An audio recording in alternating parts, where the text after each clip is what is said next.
Hello and welcome back to the Week in Review podcast. This is your host, news editor, and head of podcasting, Megan Holman. With us today, we have photo editor Amanda Britt, beat news reporter Alyssa Martinez, multimedia reporter Bianca Hoops, and multimedia reporter Caitlin Britt, and news reporter Dan Goodwin. First off, we're going to hear from Dan, This Week in News. Dan? Thanks, Megan. On September 19th, about 2,500 students gathered on Johnson Field to burn down a statue of NMSU's Pistol Pete during the 23rd annual Red Rally. The event is put on by UNM agency Lobo Spirit, who intended to build a sense of school spirit in anticipation of the traditional matchup between UNM and NMSU. Students at the rally enjoyed performances from the Spirit Marching Band and Cheer Squad, along with a DJ.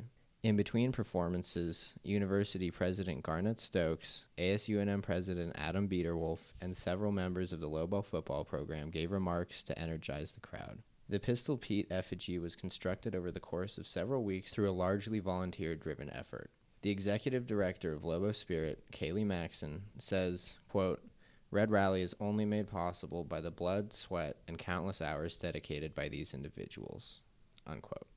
Outpost Ice Arena is currently undergoing $2 million in renovations for the Albuquerque Ice Wolves junior hockey team. The renovations will upgrade the classic look of the original Outpost. Stan Hubbard, the Ice Wolves team owner, wants to keep the integrity of the arena while making new changes. Outpost goers can expect a change in lighting, seating, and window viewing from the lobby, along with brand new flat-screen TVs. The Ice Wolves logo has already been added to the floor of the arena beneath the ice.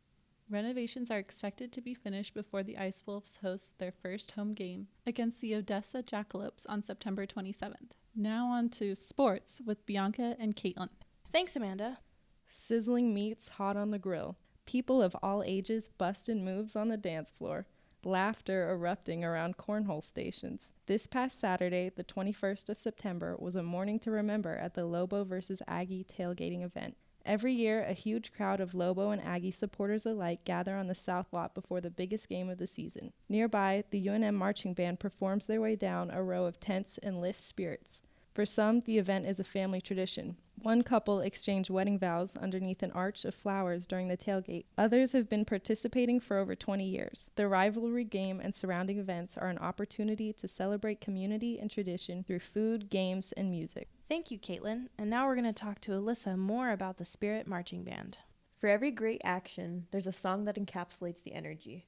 Members of UNM Spirit Marching Band are tasked with doing just that. When they're not busy galvanizing the masses at football games, the Spirit Marching Band puts on shows and participates in competitions. This year, the band will pay homage to Journey by performing some of their top hits, such as Don't Stop Believing. Band members have the opportunity to earn credit hours for their work by enrolling in a music class. Depending on their experience, they could also receive a $500 stipend. Bandon Rao, a drum major, says that although the 120-person group varies in majors and experience, they are all committed to the same goal. And now we have the most exciting item on our list, the Aggies versus Lobo game.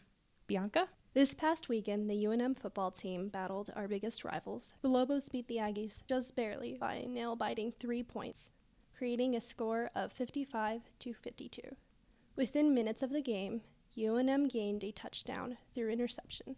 Once the Aggies claimed the ball, the UNM offense line came in. From that point on, it was an intense, fast-paced, back-and-forth fight for the win. In the suspenseful end, the Lobos' offense were in full throttle, winning the 110th clash versus state.